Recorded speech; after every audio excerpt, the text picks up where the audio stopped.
All right, welcome back. We got a bit of a treat for you. We got Arlong, and I have mentioned about using op08 cards, but it looks like the app is good to go again, where we can play on the Western end with op07 cards. So this is probably going to be the only leader we had to use op08 cards for. And yeah, basically it just was like we're working on an Arlong build, and it was looking pretty interesting. But during the whole test plays, it wasn't it wasn't letting us use the cards banned on the west side, so we had to play on the east server or east side of it in order to use the 7 cards. And I'm like, we're going up against op08 leaders, so why don't we just use op08 cards? Like, at the end of the day, this is pretty much still the same deck, just if anything, got some access to the newer stuff. And yeah, I think Arlong is interesting. He came out super weak, but because of his ability, he's not future proofed. In other words, as long as they keep printing cards with triggers that are 4 or lower, his his deck is always going to help him. Of course, it has to be green/yellow. That's another thing, but you get the idea. As long as they keep printing this stuff, he would be a better and better and better and better deck by default. And I was just like, you know what? The Egghead archetype is just full of these things. So let's just make the Egghead deck. And like I said at the time, using the app, it was just like, you know what? We're going up against op08 cards anyway, so let's just use the op08 cards. But now, so this is going to be like the only set of videos we have where we're using op08 cards. We're going to go back to using the cards for our meta, since we can now play with them on the app. But yeah, it's funny, Arlong not being future proofed.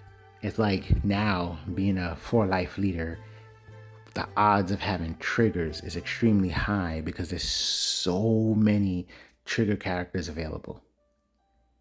So it's just funny and lovely because this is what he needed.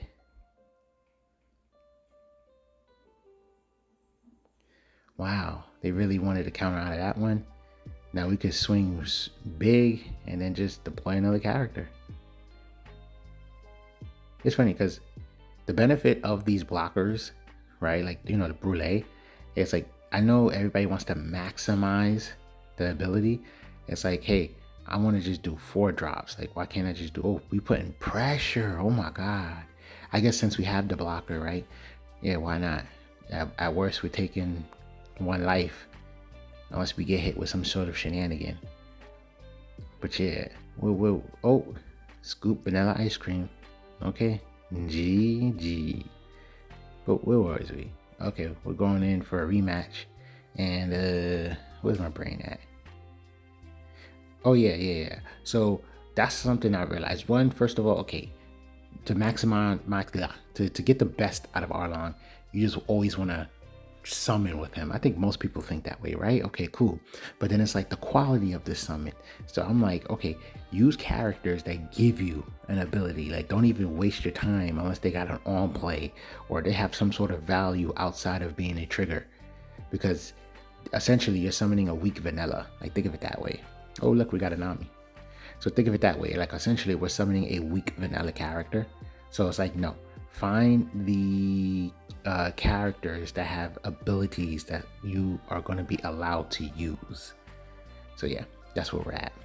Anyway, so using Arlong and using blockers, it's like defense and offense, and that's a huge luxury.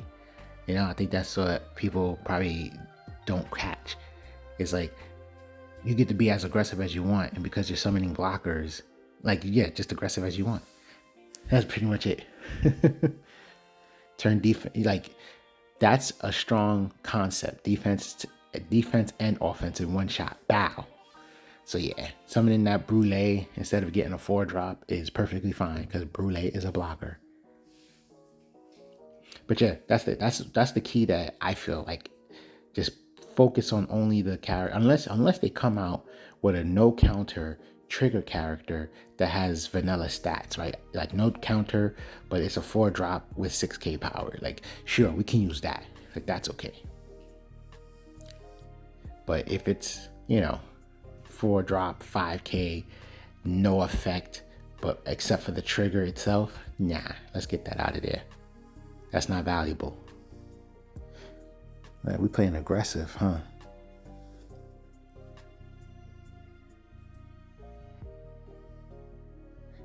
Well, we either forcing the block or we're forcing more cards out their hand. The scary thing about Reiju is that the deck does draw. It's that. I never really seen blockers be so offensive, but I guess because we're doing this, get a handful of blockers and always getting them out, we could just get extra swings in. But yeah, the special thing with Reiju is just that ability to keep drawing cards. So I don't think it's safe to save it. There's too many cards. The only thing I can think of is that, okay, there it goes. It was the pump.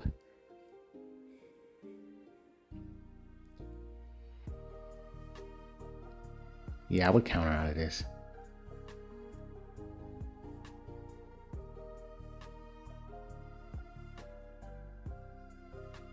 Ah, so many cards.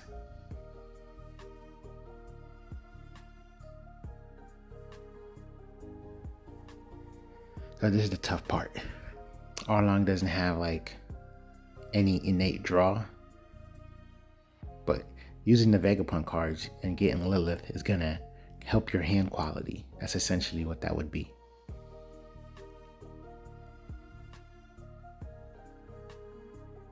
Okay, that should be taken off the board.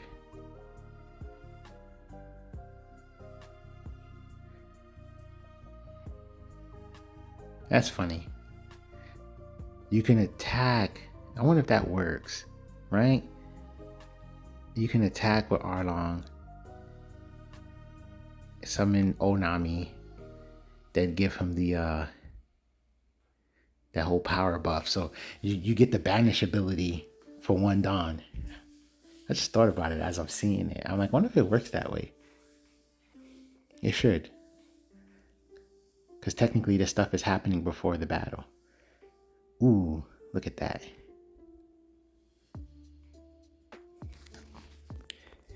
And we got a good setup because we do have a blocker for defense. Just gotta make sure, be careful with our Dawn placement. And I would not attack with Sanji because shenanigans, you never know. So I would leave Sanji active and then try to get that Brûlé out there.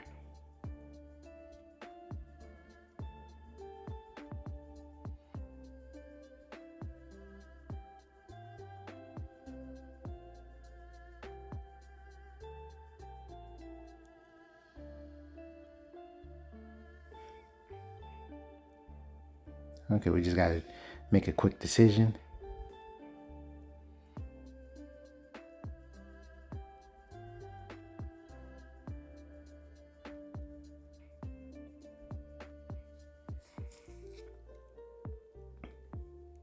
Yeah, attack with everything.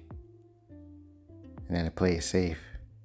Ooh, get the, yeah, maximize. Okay, I like that. I like that play right there. So now we got two blockers and a 2K counter in hand. They still got to build their board. The only real threat is the red, because he has rush. That eats up 4 Dawn. So then they'll have 6 left. They got 2 attacks. The next thing they could do is bring out blue to bounce one of the blockers. Let me think. That's 6, and there's 4 Dawn left. But they bounce a blocker, we'll have counter. And we could probably counter out of the leader swing. No. Or can we? Okay, so let me think real quick. What could they have done? So if they get red, 4 Dawn, special summon, rush. They get blue, right? 2 Dawn, special summon, bounce, right? That's 4 Dawn left. The only ones that can attack is leader and red. You have to put, yeah, they'll have to put 1 on red and 3 on leader, because the most we'll have is AK counter power in hand. block one, lose to the other. So it'll have to be that specific play in order for them to win. But they didn't have it. So GG. Thanks for watching. Please give us a sub.